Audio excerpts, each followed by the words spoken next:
"When I grow up, I'll marry you," she told the Duke. 18 years later, they met again at the turn of the year. Welcome back. If you're here, it means you couldn't let them go. Neither could I. Subscribe if you haven't already. This ending will break you open. And comment below, are you team stay or team leave?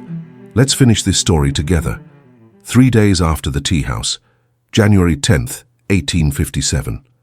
Emma sat at her writing desk, staring at blank paper. The morning light filtered through her window, cold and grey. London winter had settled in properly now. Frost on the glass, fog thick enough to taste. The envelope from Beatrice sat beside her, still unopened, still burning with possibility. She tried to open it a dozen times. Her fingers had touched the seal, felt the weight of banknotes inside. Freedom, escape, a new life somewhere far from here. All she had to do was take it and go. But her hands wouldn't cooperate.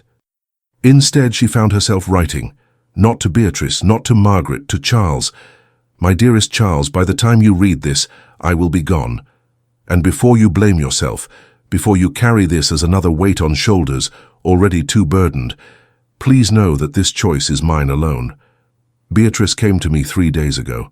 She told me things you hadn't, about the debts, about the people who will lose everything if you break the engagement, about the choice I'm forcing you to make simply by existing in your world." Emma's hand trembled. Ink dripped onto the page, a small black stain like a wound. She offered me money to leave, enough to start over somewhere else. Somewhere you'll never have to see me and remember what you're sacrificing. I haven't decided yet if I'll take it, but I know I need to go. Not because I don't love you. God, Charles, I love you so much it feels like dying.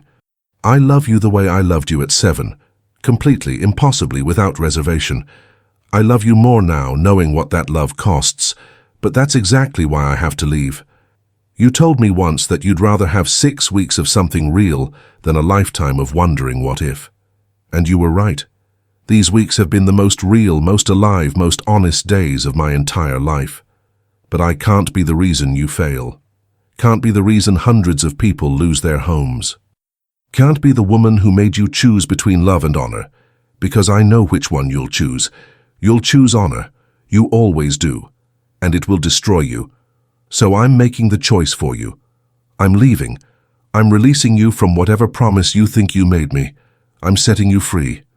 A tear fell, smudging the ink.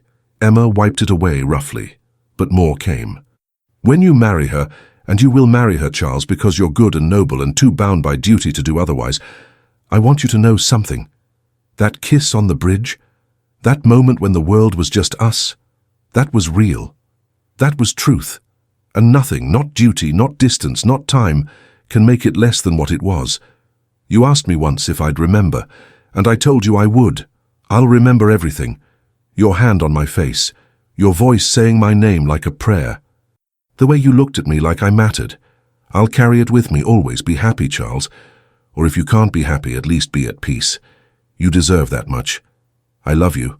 I'll always love you. But sometimes love means letting go.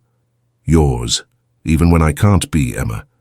She set down the pen, read the letter through blurring vision, folded it carefully, her hands shaking, and then she burned it. The paper caught quickly, flames consuming her words, turning confession into ash.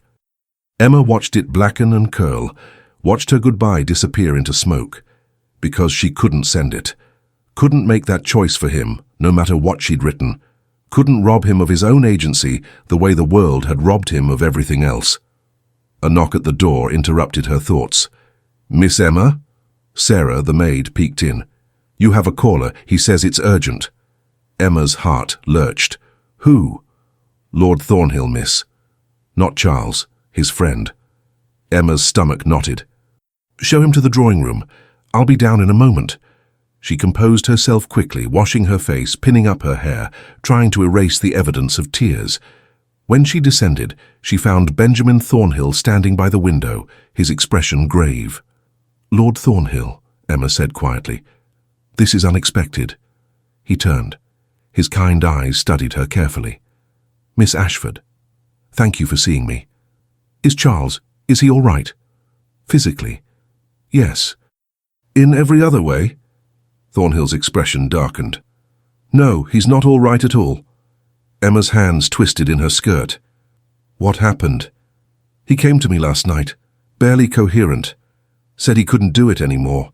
Couldn't keep pretending. Couldn't... Thornhill stopped, his jaw tightening.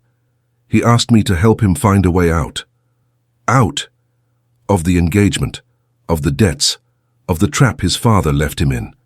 Thornhill moved closer, his voice urgent. Miss Ashford, I've known Charles since we were boys. I've never seen him like this. He's breaking, and he's breaking because of you. The words hit like a physical blow.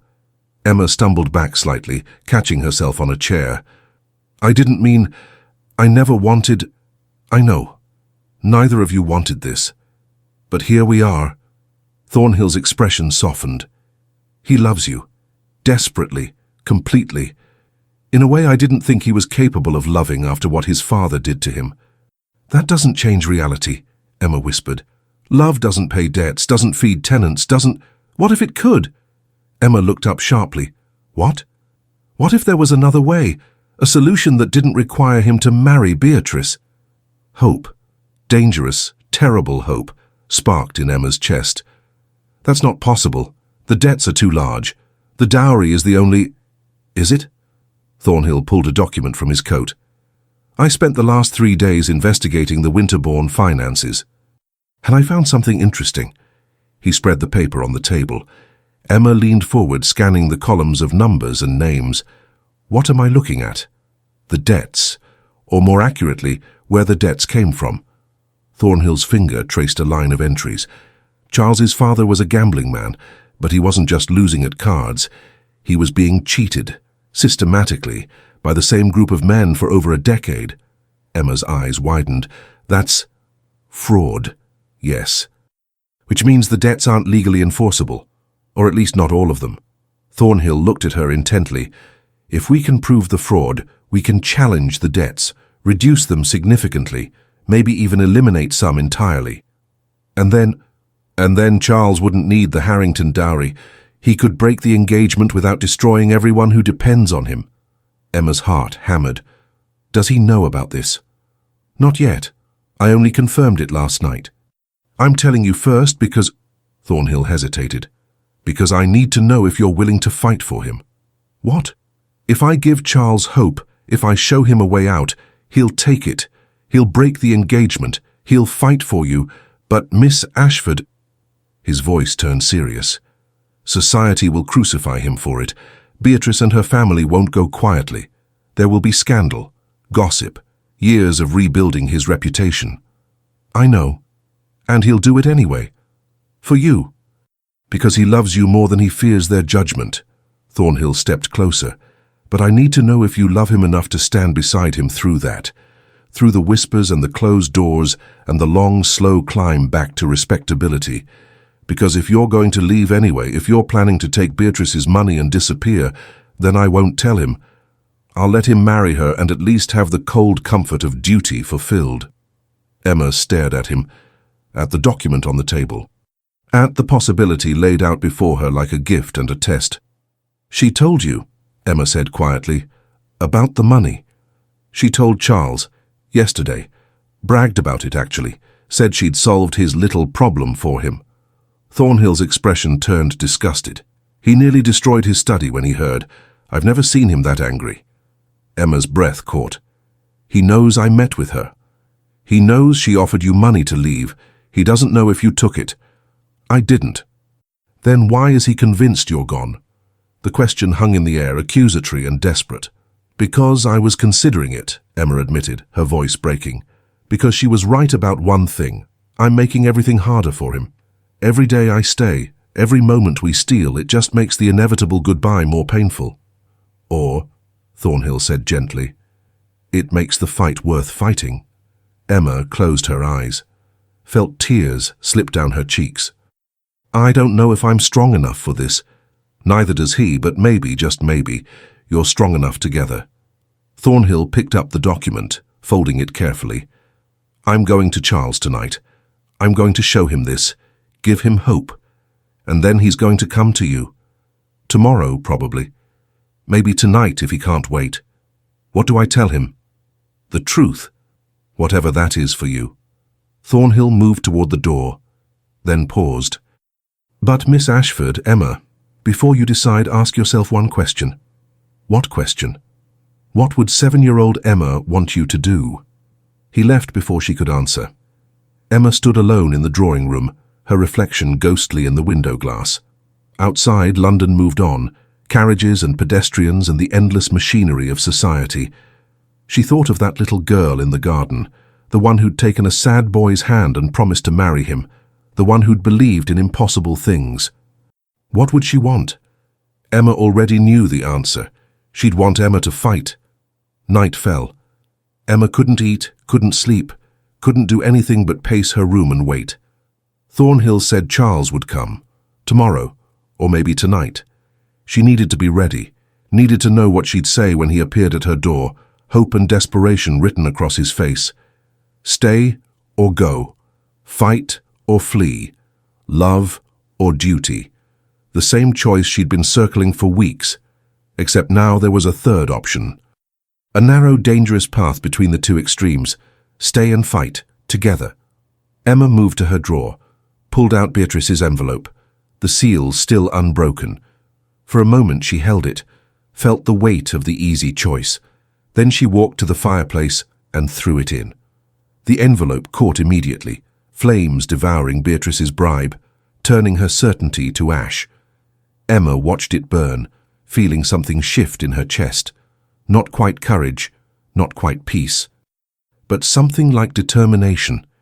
When Charles came, and he would come, she'd be ready, ready to tell him the truth, that she loved him too much to run, that she'd fight beside him, no matter the cost. That 7-year-old Emma had been right all along. Some promises were meant to be kept. The knock came at midnight. Emma was still awake, standing at her window when she heard it, soft, urgent, insistent. She flew down the stairs, not caring that she was in her nightgown and robe, that her hair was loose, that propriety demanded she wake a servant first. She opened the door. Charles stood in the winter darkness, his chest heaving like he'd run the entire way. Snow dusted his hair and shoulders. His eyes were wild, desperate, alive. "Emma," he gasped. "Ben told me, the debts, the fraud. There's a way out and I—" He stopped, drinking in the sight of her. "Tell me you're still here. Tell me you didn't take her money. Tell me—" Emma stepped forward and kissed him, not gently, not tentatively, with every ounce of determination she'd spent weeks trying to suppress. Charles froze for a heartbeat. Then his arms wrapped around her, lifting her slightly, pulling her close as if he could fuse them together through sheer will. The kiss was desperate and honest, and tasted like snow and second chances. When they finally broke apart, both breathing hard, Emma kept her hands on his face. "I'm still here," she whispered. "I burned the money. I'm not leaving. I'm going to fight for you, Charles Blackwood. For us. And I don't care how hard it gets." Charles's eyes closed, a shudder running through his entire body. "Emma, I love you. And I'm not running anymore. The scandal, the gossip, it will be brutal. I know. Beatrice will make our lives hell. I know. It could take years to rebuild. Years of closed doors and whispered insults and— Charles." Emma forced him to look at her. "I don't care. Do you understand? I don't care about any of it. I care about you. Only you." Something in his expression cracked. Years of control, years of duty, years of pretending he was made of stone. All of it shattered. And Charles broke. He buried his face in her shoulder and wept. Great, shaking sobs that came from somewhere so deep they seemed to tear him apart. Emma held him, her own tears falling, her hands gentle in his hair. "I've got you," she whispered. "I've got you. You don't have to be strong anymore. Not with me." They stood like that in the doorway, snow falling softly around them, two broken people holding each other together. And for the first time in 18 years, Emma felt like she'd come home. They moved inside before the neighbors could see, before scandal could spread faster than they could contain it. Emma led Charles to the drawing room, his hand still gripped tightly in hers. He looked wrecked, eyes red, hair disheveled, coat damp with melting snow. Nothing like the controlled Duke she'd seen at the New Year's ball. He looked human. She guided him to the sofa, sat beside him. Neither spoke for a long moment, just breathed, just existed in the same space without pretense. "I'm sorry," Charles said finally, his voice rough, "for falling apart, for—" "Don't apologize." Emma's hand found his face, thumb brushing away the last traces of tears. "Don't ever apologize for being honest with me." He leaned into her touch, eyes closing. "I've spent so long holding everything in, pretending I was fine, strong, unbreakable." His voice cracked. "I forgot what it felt like to just feel. Then feel now, with me. No more walls." Charles opened his eyes. In them, Emma saw exhaustion and hope warring for dominance. "Ben showed you the documents?" "He did." "And?" "And he said if the fraud can be proven, the debts become manageable. You wouldn't need Beatrice's dowry. It's not guaranteed. The investigation could take months. We'd have to go through courts, challenge powerful men who won't want their cheating exposed." Charles's jaw tightened. "And even if we win, there will be consequences. Social consequences, political consequences." "I know." "Do you?" He turned to face her fully, his expression intense. "Emma, if I break this engagement, the Harrington family will destroy me. They have connections everywhere, Parliament, the courts, society. They'll spread rumors, question my honor, make sure every door in London closes in my face. Then we'll go somewhere else." "Where?" "The countryside. I'd be abandoning London society completely." "Would that be so terrible?" The question seemed to surprise him. Charles stared at her, something flickering in his expression. I don't know." "I've never considered it. Of course you haven't. Because you've spent your entire life doing what's expected, what your father demanded, what society requires." Emma took his hand, lacing their fingers together. "But Charles, what do you want? Not what's dutiful or honorable or proper. What do you actually want?" He looked at their joined hands, at the contrast of her pale skin against his, at the simple, perfect rightness of it. "You," he whispered. "I want you. I want to wake up beside you. I want to hear your voice first thing in the morning. I want to argue with you about books and watch you work on translations, and grow old knowing that every day you chose to stay." His voice grew hoarse. "I want the life we should have had if the world hadn't torn us apart." Emma's chest ached. "Then take it." "It's not that simple." "Why not?" "Because wanting something doesn't make it right, doesn't make it responsible. And sacrificing your entire life to duty does?" Emma's voice sharpened. "Charles, listen to yourself. You're so convinced that happiness is selfish that you've forgotten it's possible. You've made suffering into a virtue. That's not fair, isn't it? Your father spent his whole life miserable. He made everyone around him miserable. And now he's dead, and you're perpetuating his legacy by choosing the same path." Emma squeezed his hand. "When does it end? When do you get to choose yourself?" Charles pulled away, standing abruptly. He paced to the window, his reflection ghostly in the dark glass. "You make it sound so simple," he said tightly, "as if love conquers all, as if wanting something badly enough makes it right. I'm not saying it's simple, I'm saying it's worth fighting for. And what happens when the fight costs more than we can pay? When my tenants suffer because I chose my happiness over their security? When my mother loses her home because I broke a contract?" He turned, his expression anguished. "How do I live with that, Emma? How do I look at those people and tell them I sacrificed their futures for my own?" Emma stood slowly. "Is that what you think you'd be doing?" "Wouldn't I?" "No." She moved toward him, deliberate and steady. "So you'd be refusing to perpetuate a system that demands human sacrifice. You'd be saying that one man's life, your life, has value beyond what it can provide to others. You'd be choosing to break a cycle of suffering that's gone on for generations. That's idealistic nonsense. Is it? Or is it truth you're afraid to believe?" Emma stopped in front of him, forcing him to meet her eyes. "Charles, answer me honestly. If you marry Beatrice, will you be happy?" "Happiness isn't—" "Answer the question." He was quiet for a long moment. "No." "Will she be happy?" "She doesn't want happiness. She wants position, power. So you'll both be miserable. You'll have children you resent because they trapped you further. You'll grow old in a house that feels like a prison, and eventually you'll become exactly what your father was, bitter, cruel, and utterly alone. Emma's voice softened. Is that the legacy you want to leave? Charles's hands curled into fists. What choice do I have? The one I'm offering you right now. Fight. With me.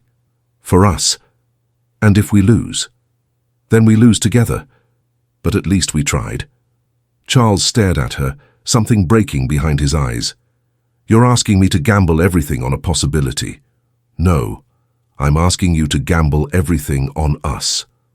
Emma stepped closer, close enough to feel the heat of him. I'm asking you to trust that what we have is worth protecting, worth fighting for, worth the risk. Emma, I know it's terrifying. I know it goes against everything you've been taught. But Charles, her voice cracked, I can't watch you marry her. I can't stand in that church and watch you promise yourself to someone else while I... She couldn't finish. Tears choked her, hot and relentless. Charles's arms came around her immediately, pulling her close. Don't cry. Please don't cry. Then give me a reason not to, Emma whispered against his chest. Tell me you'll fight. Tell me you'll choose us. She felt him shudder, felt the war raging inside him. I'm terrified, he admitted quietly. Terrified of failing, of letting people down, of proving my father right that I'm too weak for this.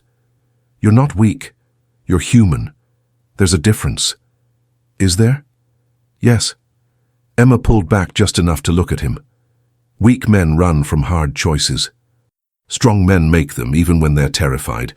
And Charles, you're the strongest person I know, not because you carry impossible burdens without complaint, but because you're still here, still trying, still hoping that maybe, just maybe, there's another way. Charles's thumb traced her cheekbone, catching tears. When did you become so wise? When I decided to stop running. Emma covered his hand with hers. I spent 18 years hiding. 18 years telling myself that wanting was selfish, that loving you was a childish fantasy I needed to outgrow. But I was wrong. Love isn't weakness, Charles. It's the only thing strong enough to survive what we've been through. His forehead dropped to rest against hers. They stood like that, breathing the same air, hearts beating in imperfect synchronization. If we do this, if I break the engagement, there's no going back, Charles said quietly. I know. Beatrice will spread every ugly rumor she can invent. Society will turn on us. It will be years before we're accepted again, if we're ever accepted. I know, and we might fail. The investigation might lead nowhere. The debts might be insurmountable. We might lose everything. Charles, Emma pulled back, holding his gaze.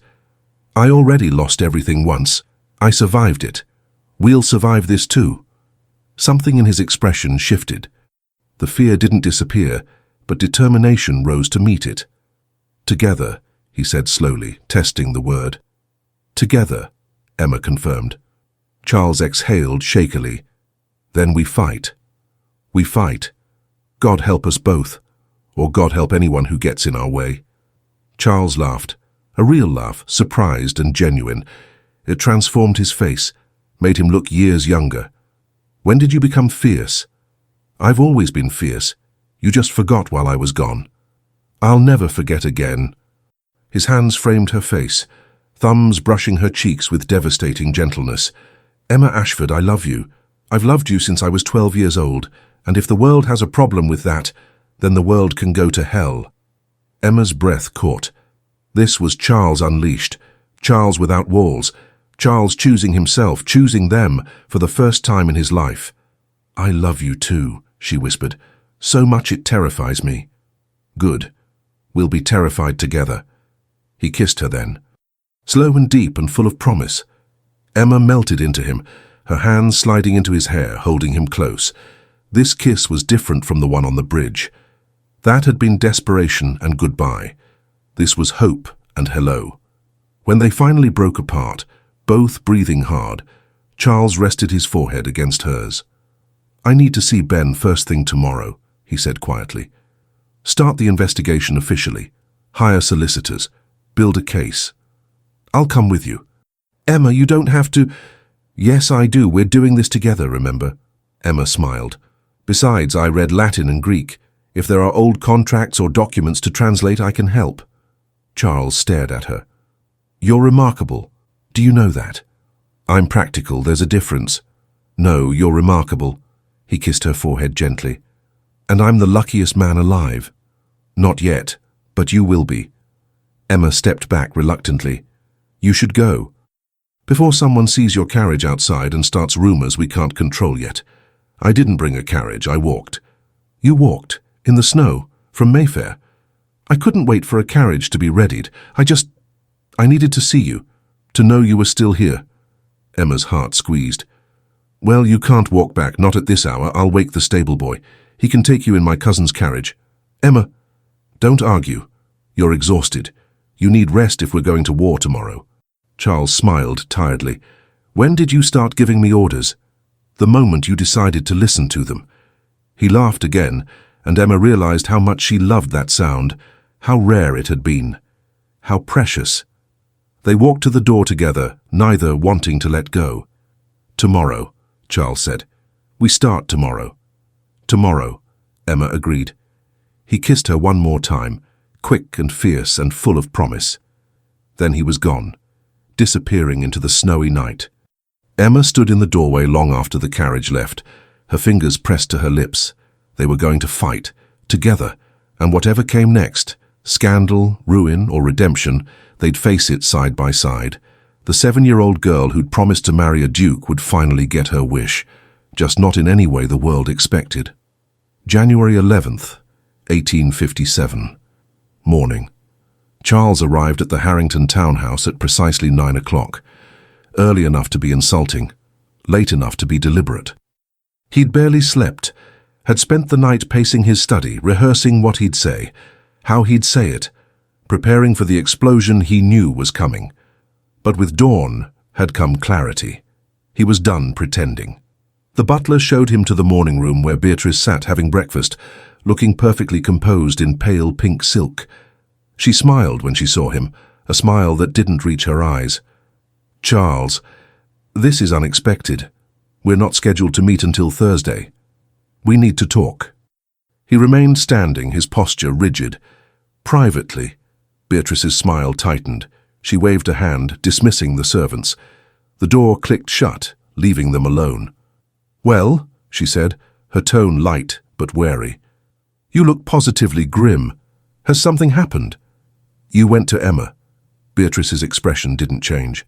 Ah, so she told you.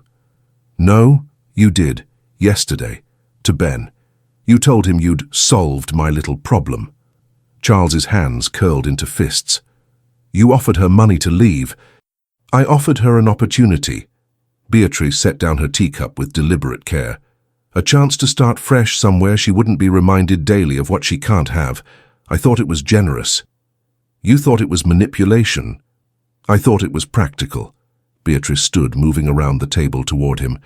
Charles, be reasonable. That girl has no place in your life. She's a distraction, a complication.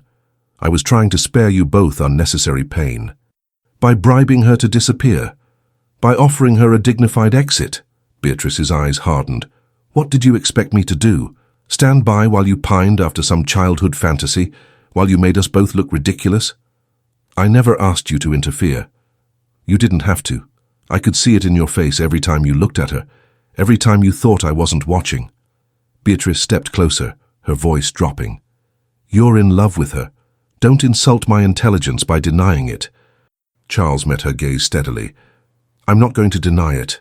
Something flickered in Beatrice's expression, surprise perhaps, or the first hint of genuine emotion he'd seen from her. I see. Beatrice, let me guess. You're here to break the engagement. Her laugh was sharp, bitter. How predictable, the noble duke sacrificing duty for love. It's positively theatrical.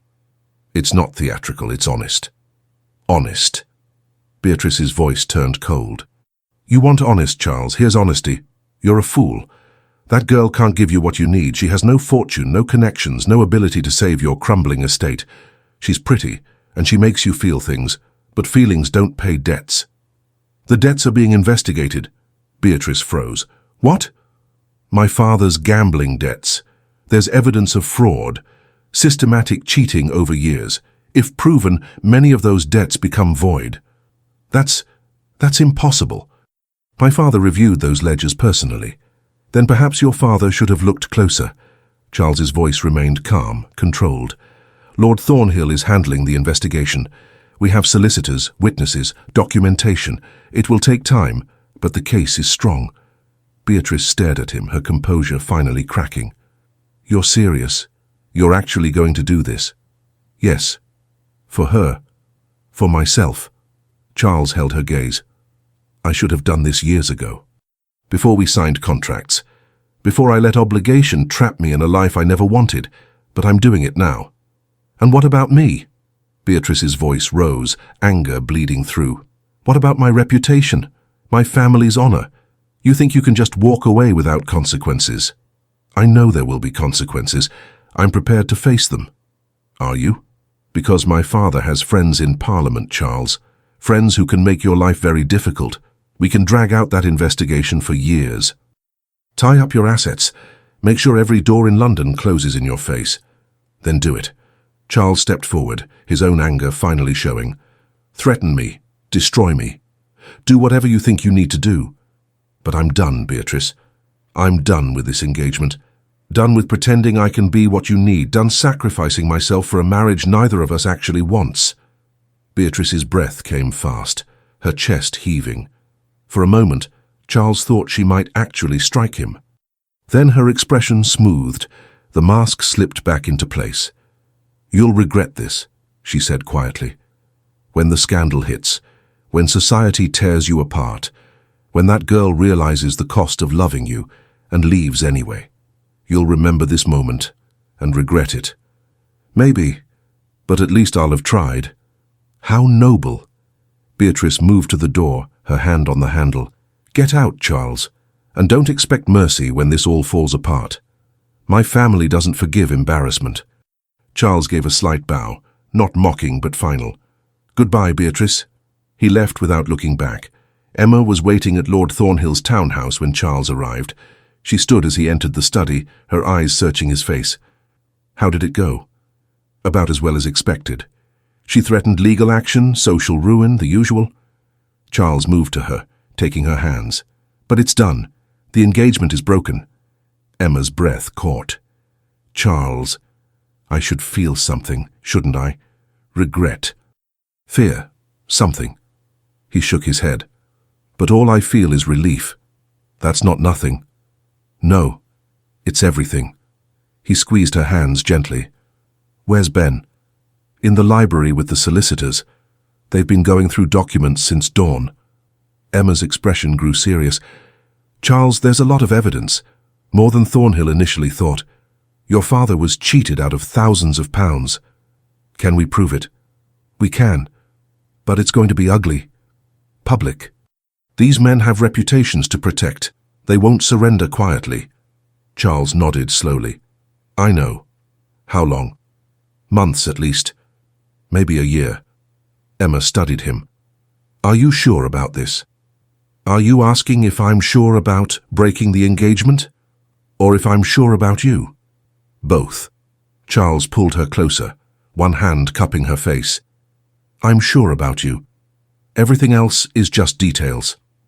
Emma rose on her toes and kissed him, brief but fierce. When she pulled back, her eyes were bright. Then let's go see what we're up against. The library was chaos. Documents spread across every surface, 3 solicitors arguing points of law, Thornhill orchestrating it all with military precision.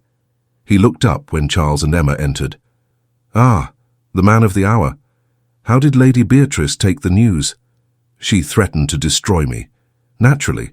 Did she mean it? Probably. Excellent. I do love a challenge. Thornhill gestured to the documents. Gentlemen, His Grace. And Miss Ashford, who will be assisting with translations. The solicitors, all middle-aged men in severe black coats, looked skeptical.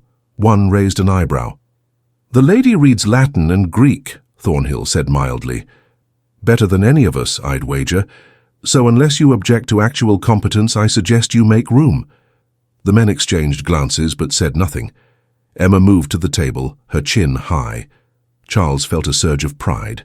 She belonged here. Not hiding in shadows, but standing in the light, using her skills, proving her worth. "What have you found?" Charles asked. The lead solicitor, Mr. Pemberton, cleared his throat. "Quite a bit, Your Grace. The fraud is extensive. Your father was deliberately targeted by a group calling themselves the Gentlemen's Club. They used marked cards, loaded dice, and accomplices planted at every game. How many men were involved? At least 12, all titled, all respectable." Pemberton's expression darkened. "Including Lord Harrington." Charles went still. "Beatrice's father?" "Yes, Your Grace. He was one of the primary organizers. He and your father played cards regularly. He knew exactly how much your father could lose before the estate became vulnerable." The implications hit Charles like a physical blow. "The engagement was likely planned from the beginning," Thornhill said grimly. "They bankrupt your father. You inherit the debts. You become desperate. And conveniently, Lord Harrington has a marriageable daughter and a fortune large enough to solve all your problems. In exchange for my name and position." "Precisely. It's elegant, really. Vicious, but elegant." Emma's hand found Charles's arm. "That's why Beatrice was so certain you'd go through with it. She knew you had no choice." "I always had a choice," Charles said quietly. "I just didn't know it." "Well, you know it now." Thornhill picked up a document. "We have witnesses. Servants who saw the marked cards, a dealer who was paid to cheat, even a few guilty consciences willing to testify in exchange for immunity." "When can we file?" "Within the week. But Charles," Thornhill's expression grew serious, "once we do this, there's no going back. These men will fight, dirty. They'll question your sanity, your honor. They'll drag Emma's name through every scandal sheet in London. They'll paint you as a delusional fool who threw away a good marriage for a fortune hunter. Emma's not—" "I know, you know. But they'll say it anyway, and some people will believe it." Thornhill looked between them. "I need you both to be prepared for that, for the ugliness that's coming." Emma straightened her shoulders. "I've survived exile and disgrace. I can survive gossip." "And you?" Thornhill asked Charles. Charles looked at Emma, at her determined expression, her fierce eyes, her refusal to back down, then back at Thornhill. "Let them come." The announcement appeared in the Times 3 days later. The Duke of Winterbourne regrets to inform society that his engagement to Lady Beatrice Harrington has been dissolved by mutual agreement. Both parties wish each other well in their future endeavors. Mutual agreement. As if Beatrice had agreed to anything. The scandal sheets were less polite. By evening, Emma had been called everything from opportunist to adventurous to significantly cruder terms. Charles was labeled unstable, irresponsible, unfit for his position. And that was just the first day. By the end of the week, invitations had dried up. Friends became scarce. The Winterbourne name, already precarious, became openly mocked. Emma bore it with quiet dignity. She held her head high when walking through markets, ignored the whispers, refused to hide. Charles found her one evening in his library. She'd moved into the dower house with his mother for propriety's sake, but spent her days helping with the investigation. She stood at the window, staring out at the winter gardens. "Emma?" She turned. Her eyes were red but dry. "They threw eggs at the carriage today, when I was returning from the solicitor's." Charles's jaw tightened. "Who? Does it matter? They were children, probably paid by someone to do it." Emma wrapped her arms around herself. I thought I was ready for this, for the cruelty. But Charles, they hate me. They hate us. And I'm starting to wonder if—" "Don't." Charles crossed the room, pulling her into his arms. "Don't doubt. Not now. Not when we're so close." "Close to what? Winning? Losing? I can't even tell anymore." "Close to being free." Charles tilted her chin up, forcing her to meet his eyes. "Emma, listen to me. This is the worst part. The part where they try to break us. But we don't break, we bend, we survive, and we come out stronger." "How can you be so certain?" "Because I have you, and you have me. And together, He kissed her forehead gently. Together, we're stronger than anything they can throw at us. Emma closed her eyes, leaning into him. I love you. I love you too, more than I thought it was possible to love someone. They stood like that as darkness fell, two people against the world, refusing to surrender. Outside, London raged. Inside, they held each other and prepared for the battle still to come. February 14th, 1857, 6 weeks after the broken engagement. The courtroom was packed, every seat filled with nobility, journalists, curious onlookers, hoping to witness the Duke of Winterbourne's public humiliation. The air was thick with judgment and the rustle of expensive fabric. Emma sat in the gallery beside Margaret, her hands folded tightly in her lap. She wore dark blue, somber, respectable, chosen carefully to avoid giving scandal sheets any ammunition. Her blonde hair was pinned severely back, no jewelry except her mother's simple pearl earrings. She looked like someone prepared for battle. Charles sat at the front with Thornhill and the solicitors, his posture military straight. He hadn't looked back at her once. Couldn't, probably. Couldn't afford the distraction when everything hung in the balance. The judge entered, Lord Justice Carmichael, elderly and stern, with a reputation for despising fraud almost as much as he despised social disorder. Emma's stomach knotted. This man would decide their future. All rise, the clerk intoned. The courtroom stood as one, then settled back into tense silence. Lord Harrington sat across the aisle with his legal team, 6 barristers to Charles's 3, a show of force meant to intimidate. He looked confident, entitled, like a man who'd never lost anything in his life. Beatrice sat beside him, her face a mask of composed sympathy. She'd been brilliant in the press, the jilted bride, gracious in her heartbreak, worried for Charles's deteriorating mental state. The perfect victim. Emma's hands curled into fists. Your Honour, Pemberton stood, his voice carrying clearly. We are here today to present evidence that the late Duke of Winterbourne was systematically defrauded by Lord Harrington and 11 associates over a period of 13 years.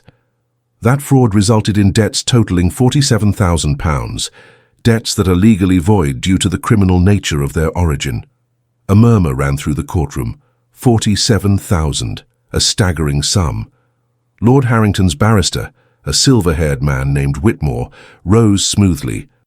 Your Honour, this is nothing more than a desperate attempt by the current Duke to escape legitimate debts. The late Duke was a gambler, a poor one. These losses were incurred fairly, and my client has documentation proving every transaction. Documentation, we will demonstrate, was falsified, Pemberton countered. By whom? Dead men who can't defend themselves? The judge's gavel cracked. Gentlemen, you'll present your cases in turn. Mr. Pemberton, call your first witness. What followed were hours of testimony. Servants who'd seen marked cards, a dealer who'd been paid to cheat, now conscience-stricken, a bookkeeper who'd kept detailed records of suspicious patterns in the games. Each witness was torn apart by Whitmore, their memories questioned, their motives impugned, their characters dragged through mud. Emma watched Charles through it all, saw the tension in his shoulders. The way his jaw tightened every time Whitmore suggested his father had been simply incompetent, not cheated. By midday, the case looked precarious. The evidence was circumstantial, the witnesses unreliable, and Whitmore was masterful at creating doubt. This is going badly, Margaret whispered. Charles looks determined, Emma said quietly. He looks determined. But privately she worried. What if they lost? What if the judge ruled against them? Charles would be ruined. Everything they'd fought for, gone.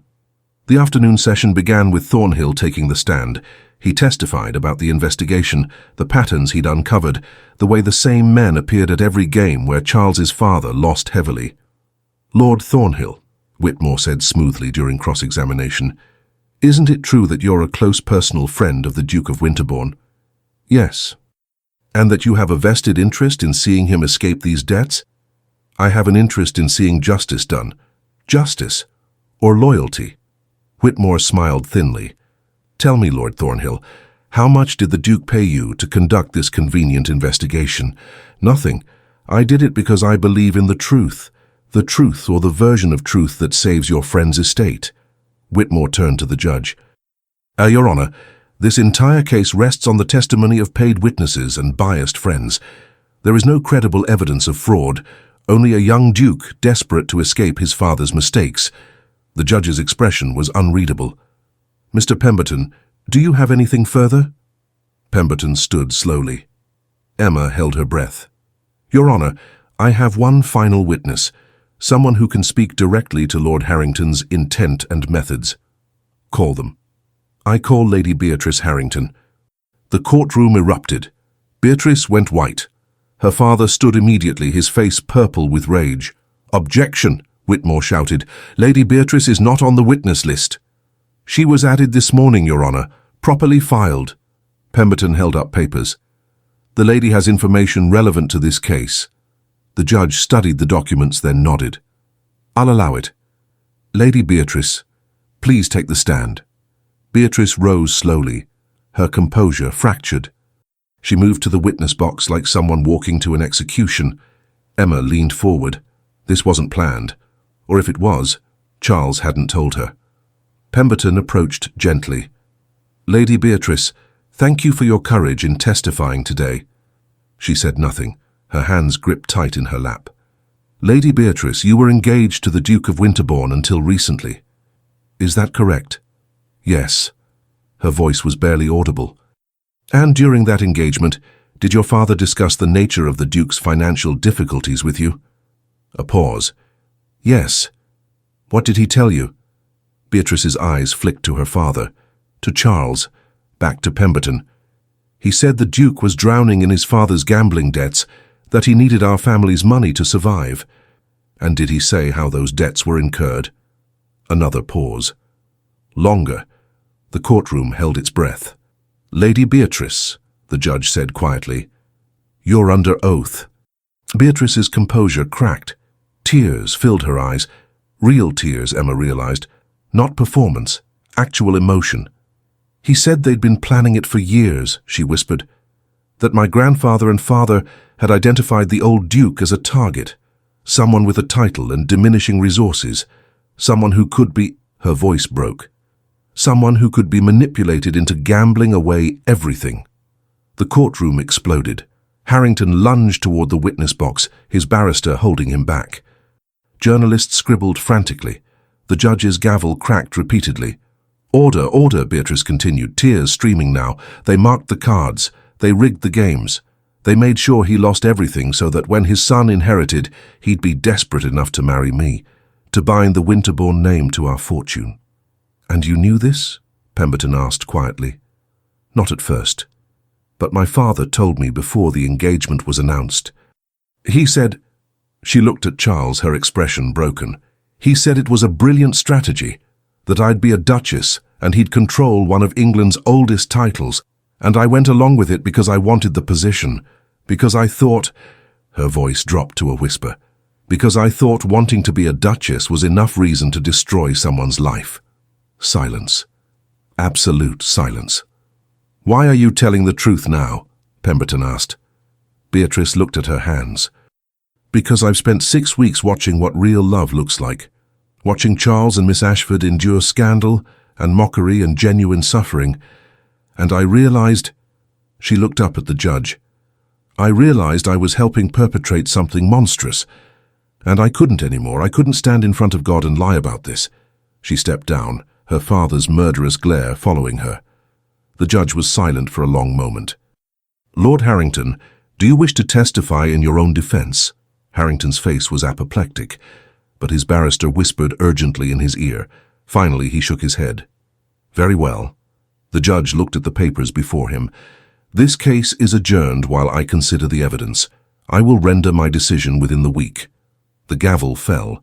Charles found Emma outside the courtroom, Margaret having discreetly disappeared. He looked exhausted, drained by hours of testimony and the weight of everything riding on this verdict. Did you know, Emma asked quietly, that Beatrice would testify?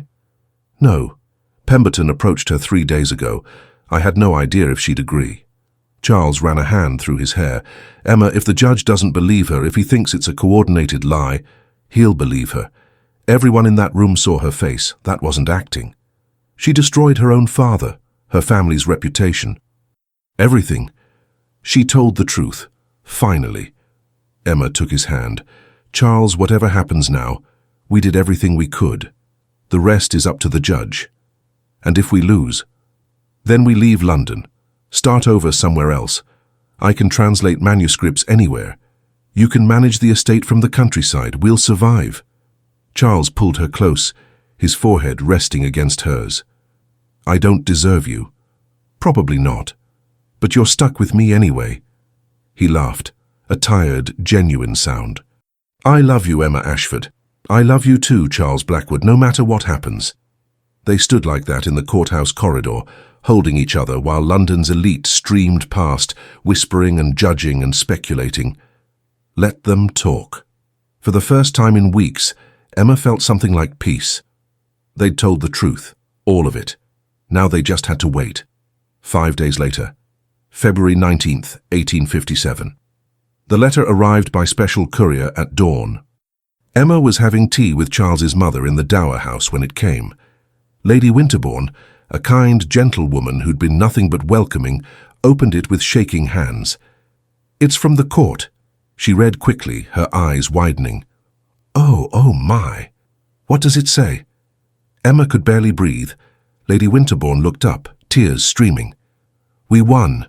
The judge ruled in our favor. The debts are void. Charles is free. Emma's teacup slipped from her fingers, shattering on the floor. She didn't notice. Free, she whispered. All of it. The fraud is proven. Lord Harrington is being investigated criminally. And Charles... Lady Winterbourne laughed through her tears. Charles is completely, utterly free. Emma stood on shaking legs. I need to see him. He's at the townhouse. Pemberton was sending word there first. Emma ran through the gardens, through the gate, up the path to the main house. Servants stared, but she didn't care. She burst through the door, calling his name. Charles, Charles! He appeared at the top of the stairs, the letter in his hand, his face transformed by something Emma had never seen there before. Joy, pure, unfiltered, uncomplicated joy.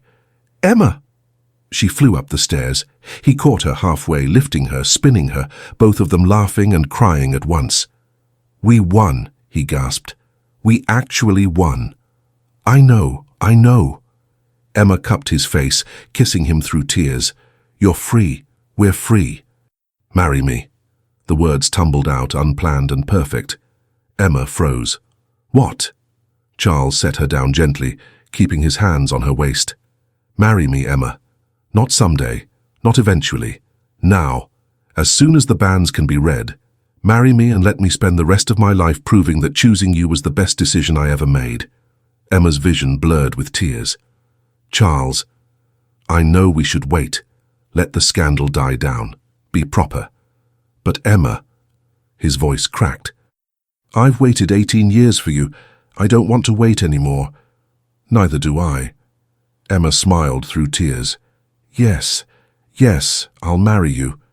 Charles kissed her, deep and fierce and full of promise. Kissed her like she was air, and he was breathing for the first time. And somewhere in the townhouse, servants pretended not to notice their duke, kissing his future duchess at the top of the stairs. Finally, doing exactly what his heart demanded. April 1st, 1857, 3 months after the trial. Emma stood in front of the mirror in her wedding dress, hardly recognizing herself. The gown was ivory silk, simple but elegant, with long sleeves and a modest neckline trimmed in Brussels lace. Her blonde hair was arranged in soft curls, woven through with white roses. No diamonds, no ostentation, just quiet beauty. Margaret stood behind her, fastening the final button. You look like a dream. I feel like I'm going to be sick. That's normal. Every bride feels that way. Even brides who are marrying dukes they've loved since they were 7. Especially them. Margaret squeezed her shoulders gently. Emma, you're allowed to be nervous. This is the biggest day of your life. Emma stared at her reflection. In 6 hours, she'd be the Duchess of Winterbourne. Would take vows in front of God and society. Would bind her life to Charles's forever. The thought should terrify her. Instead, She felt nothing but certainty. "I'm ready," she said quietly. "Are you sure? Because we can still—" "No." Emma turned, taking her cousin's hands. "No running, no doubts. I'm marrying him, Margaret. Today, and every day after." Margaret's eyes filled with tears. "You're remarkable. Do you know that? I'm just a woman who got a second chance. I'm not wasting it." The ceremony was small, held at Winterbourne Hall's private chapel instead of a London cathedral. After the trial, after the scandal, Charles had wanted something intimate, something real. Emma was grateful. The chapel was centuries old, stone walls worn smooth by time. Spring sunlight streamed through stained glass windows, painting everything in colors of amber and rose. White roses covered every surface. Charles's doing, she'd learned. He'd remembered her love of them. The guests were few, Thornhill, of course, Lady Winterbourne, Margaret, a handful of friends who'd stood by them through the worst of it. Charlotte Pembroke sat near the front, dabbing at her eyes with a handkerchief. No one from London society, no curiosity seekers, no scandal sheets, just people who loved them. Emma stood at the back of the chapel, her arm linked with Lord Thornhill's. He'd offered to give her away when he'd learned her father was long dead, her mother remarried and estranged. "Nervous," he whispered. "Terrified. Good. Means it matters." He smiled kindly. "Ready?" Emma looked down the aisle. Saw Charles standing at the altar in his dress uniform, dark blue coat with gold buttons perfectly fitted, his posture military straight. His dark hair was combed back, his expression serious. And then he turned, saw her, and his entire face transformed. The seriousness melted into something raw and vulnerable and utterly overwhelmed. His eyes went wide. His breath caught visibly. And Emma realized with stunning clarity, he couldn't believe she was real. Couldn't believe this was happening. After 18 years of searching, after weeks of fighting, after everything they'd survived, she was here, walking toward him, about to become his. Emma felt tears prick her eyes. She blinked them back, smiling. The organ began, something classical and beautiful. Thornhill squeezed her arm gently. "Let's get you married." They walked down the aisle slowly. Emma barely saw the guests, the flowers, the ancient stone walls. All she saw was Charles. The way he watched her approach like she was something miraculous. The way his hands gripped each other behind his back, knuckles white with restraint. The way his eyes never left hers. When they reached the altar, Thornhill placed Emma's hand in Charles's. His palm was warm, slightly damp. He was nervous too. The realization steadied her. They faced the priest together, an elderly man with kind eyes who'd known Charles since childhood. "Dearly beloved," he began, "we are gathered here today to witness the union of Charles Edmund Blackwood, Duke of Winterbourne, and Emma Catherine Ashford in holy matrimony." The words washed over Emma. She heard them distantly, but all her focus was on Charles. On the way, his thumb traced circles on the back of her hand. On the way, his breathing matched hers. On the way, he looked at her like she was the only person in the world. "Marriage is not to be entered into lightly," the priest continued, "but reverently, deliberately, and in accordance with the purposes for which it was instituted by God." Emma thought about those purposes: companionship, support, love. They'd had all of that before the vows. The ceremony was just making official what had been true for 18 years. "Charles Edmund Blackwood," the priest said, "do you take this woman to be your lawfully wedded wife? To have and to hold from this day forward, for better, for worse, for richer, for poorer, in sickness and in health, to love and to cherish, till death do you part?" Charles's voice was steady, clear, absolute. "I do." "Emma Catherine Ashford, Catherine, do you take this man to be your lawfully wedded husband, to have and to hold from this day forward, for better, for worse, for richer, for poorer, in sickness and in health, to love and to cherish, till death do you part?" Emma looked into Charles's eyes, saw everything they'd survived reflected there, the pain, the separation, the fight, the love that had endured it all. "I do." Charles exhaled shakily, relief flooding his face. "The rings, please." Thornhill stepped forward with 2 simple gold bands. No diamonds, no ostentation. Just solid, enduring gold. Charles took Emma's ring, his hands trembling slightly as he slid it onto her finger. "With this ring I thee wed. With my body I thee honour. And all my worldly goods with thee I share." His voice cracked on the last words. Emma squeezed his hand, anchoring him. She took his ring, sliding it onto his finger with steady hands. "With this ring I thee wed. With my body I thee honour. And all my worldly goods with thee I share." The priest smiled. "By the power vested in me by God and the Church of England, I now pronounce you husband and wife." He paused, his eyes twinkling. "You may kiss your bride, your grace." Charles didn't need to be told twice. His hands framed Emma's face with devastating gentleness. He leaned down slowly, giving her time to breathe, to prepare. And then he kissed her. Soft, reverent, full of promise and joy and 18 years of waiting. Emma melted into him, her hands finding his chest, feeling his heart hammering beneath her palms. The chapel disappeared. The guests disappeared. Everything disappeared except this, his lips on hers, his hands holding her like she was precious. The taste of tears, hers or his she couldn't tell. The kiss of 2 people who'd fought the world and won. When they finally broke apart, Charles rested his forehead against hers, both of them breathing hard. "My wife," he whispered, testing the words. "My husband," Emma replied, smiling through tears. The chapel erupted in applause. The reception was held in Winterbourne Hall's gardens. Spring had arrived early, painting everything in shades of green and pink, tables covered in white linen, food prepared by the estate kitchens, music from a small quartet. Nothing elaborate, nothing performative. Just celebration. Emma stood with Charles near the fountain, the same fountain where she'd made her promise 18 years ago. The marble was weathered now, moss growing in the cracks, but the water still burbled peacefully, catching sunlight. "Do you remember?" Charles asked softly. "Every detail.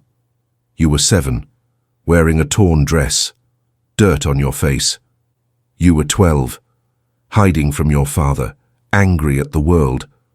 And you took my hand and told me we'd be different when we grew up." "Kinder," Emma said. "We'd be kinder." Charles pulled her closer, his arms wrapped around her waist. "Were we? Are we different?"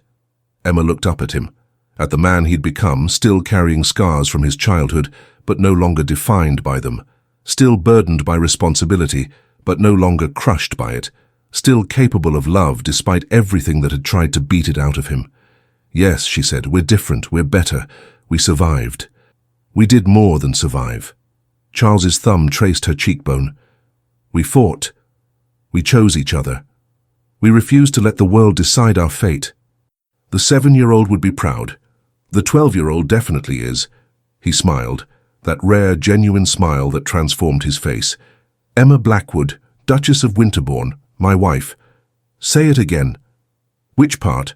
"All of it." Charles laughed, spinning her gently beside the fountain. "Emma Blackwood, my wife, my Duchess, my love, the promise I kept, the future I chose, the woman who saved me from becoming my father." Emma rose on her toes, kissing him softly. "You saved yourself. I just reminded you that you could. Then we saved each other." "Yes, we did." They swayed together to the distant music, the fountain bubbling beside them, spring flowers perfuming the air. "What happens now?" Emma asked. "Now? We live." Charles pulled back to look at her. "We wake up tomorrow and the next day and the day after that. We argue about books. We translate manuscripts together. We manage the estate. We host dinners for the few friends who stood by us. We ignore London society until they come crawling back, and eventually—" His hand moved to rest gently on her stomach. "Eventually, we fill this house with children who grow up knowing they're loved, who never doubt their worth, who understand that duty matters, but so does joy." Emma's eyes filled with tears. "That's a beautiful future." "It's our future. The one we fought for. Worth it? Every second, every tear, every moment of fear." Charles kissed her forehead. "I'd do it all again, Emma. Every painful moment, because they led me here, to you, to this." Emma buried her face in his chest, overwhelmed by the enormity of what they'd accomplished. They'd beaten fraud, beaten scandal, beaten a society that had tried to keep them apart. They'd beaten everything. "I love you," she whispered. "I loved you at 7. I love you now. I'll love you until I die." "Longer," Charles said. "Love you longer." They stood like that beside the fountain as the afternoon faded to evening, as stars began to appear, as their guests slowly departed, leaving them alone in the gardens. Two people who'd made a promise as children, and kept it as adults, against all odds, against all reason, against everything the world told them was possible. They'd kept their promise, and now they had forever to discover what came next. December 31st, 1857. 1 year after the New Year's ball. Emma stood in the Winterbourne Hall ballroom, Charles's arm around her waist, watching couples dance. The clock approached midnight. A new year was about to begin. So much had changed in 12 months. The scandal had faded, slowly, painfully, but faded nonetheless. A few doors had reopened, a few friends had returned. London society was beginning, just beginning, to accept the Duchess of Winterbourne, who'd once been nothing but an exile. Emma didn't particularly care. She had everything she needed right here. Charles leaned down, his lips brushing her ear. "What are you thinking about?"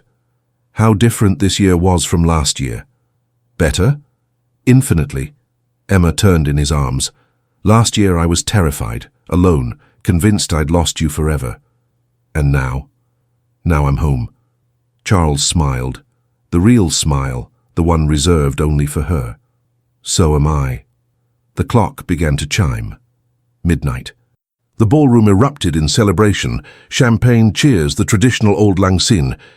But Charles and Emma barely noticed. They were too busy kissing, soft and sweet and full of promise, as 1858 began. A new year, a new chapter, a life built on truth and love and promises kept. And in the gardens beyond, the fountain bubbled quietly, waiting for the next 7-year-old, the next promise, the next love story that would change everything. Thank you for following Charles and Emma's journey. If you loved this story, please like, subscribe and share.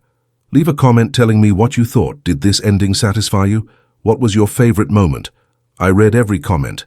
And if you want more romance stories like this, where love survives, impossible odds and promises made in childhood come true, let me know. I'll keep writing them. Until the next story, remember, some loves refuse to die quietly. Some promises are worth keeping. And sometimes, just sometimes, the world bends for people brave enough to fight. This has been When I Grow Up, I'll Marry You. Part 2, The Choice. Thank you for staying until the end.